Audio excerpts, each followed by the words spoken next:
आज का जो अपना टॉपिक है बिजी के अंदर वो है सर्विस और पार्ट्स के रिगार्डिंग।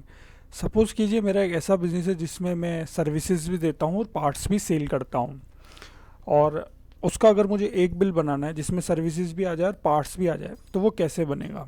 फॉर एग्ज़ाम्पल मेरा एसी का बिज़नेस है, मैंने कहीं एसी की सर्विसेज दी और एसी में पार्ट्स भी लगाए, और उसका अगर मुझे एक ही बिल बनाना है तो वो बिजी के अंदर कैसे बनेगा, इस प्रैक्टिकली सिनेरियो को अपन आज कर कर देखेंगे। तो देखिए, अब मेरा एसी का बिज़नेस है, मैंने एसी की सर्विसेज दी, तो मैं एक अकाउंट बनाऊंगा। ऐड अकाउंट पर जाकर एसी सर्विसेज के नाम से ये मैंने एक अकाउंट बनाया एसी सर्विसेज के नाम से। इसका ग्रुप में रखूँगा डायरेक्ट इनकम, क्योंकि ये मेरे लिए डायरेक्ट इनकम है।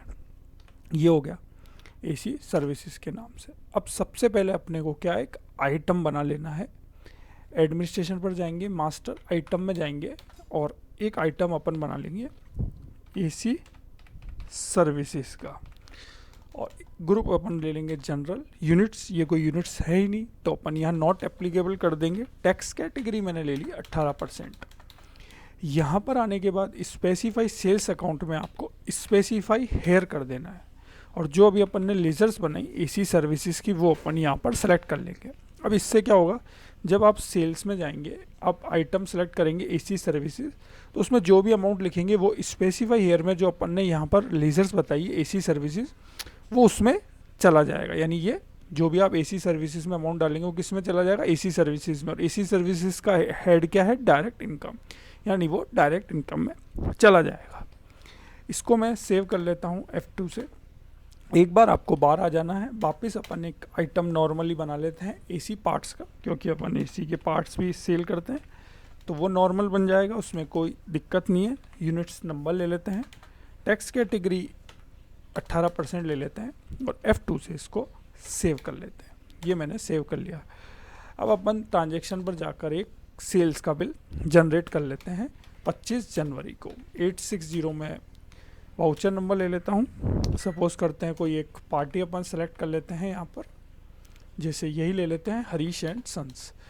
इनको अपन ने क्या करा, पार्ट्स बेचे 4 250 रुपये से, और एसी की सर्विसेज भी दी। ये देखिए एसी की सर्विसेज दी। यहाँ पर देखिए सीधा कर्सर अमाउंट में आएगा, क्योंकि ये यूनिट्स है नहीं, और यूनिट्स अपन ने नॉट एप्लीकेबल कर दी थी। और सर्विसेज के चार्ज करे 2000 रुपये, और बाद में लग गया GST। अब देखिए, जब भी अपन प्रॉफिट एंड लॉस में जाएंगे तो आपको एसी सर्विसेज में डायरेक्ट इनकम में 2000 रुपये और पार्ट्स में सेल्स में मिल जाएंगे 1000 रुपये। इसको मैं सेव कर लेता हूँ। ये मैंने F2 से सेव कर लिया।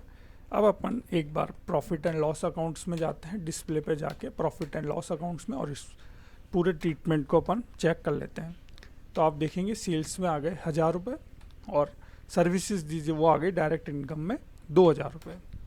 इसको और ज़्यादा आप डीपली देखना चाहते हैं तो वो मैं आपको बता देता हूँ। ये सेल्स हुई, ये हरीश एंड सन्स को 1000 रुपये के पार्ट्स बेचे तो वो आ गए सेल्स में, और इनकम जो है वो सर्विसेज दी तो वो हो गई अपनी इनकम एसी सर्विसेज की। ये देख पा रहे हैं 2000 रुपये।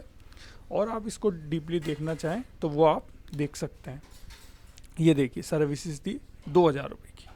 तो इस तरीके से यदि आप पार्ट्स और सर्विसेज दोनों का एक कंबाइंड बिल बनाना चाहते हैं तो वो आप इस तरीके से बिजी के अंदर बना सकते हैं। तो यदि आप बिजी सीखना चाहते हैं तो आप मेरे चैनल को सब्सक्राइब कर लीजिए। Thank you very much.